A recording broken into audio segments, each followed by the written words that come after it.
muna, syempre, dahil muna tayo sa aking favorite spot, Jollibee, dito sa Panorama. And guys, so today, mag-spaghetti lang ako tapos chicken. Yan, binigyan ako ni ate ng cup kasi dito guys, unlimited ang drinks dito.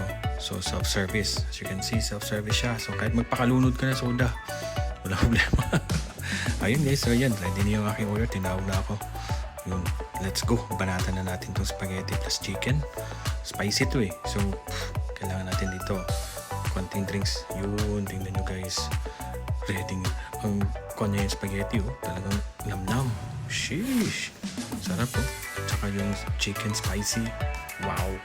Ang gusto ko lang talaga sa Jolly Spaghetti guys, iba talagang taste sa mga Italian spaghetti. Kasi may pagka-sweet siya. Tapos meron pa siyang hotdog. Ganun. So, iba talaga.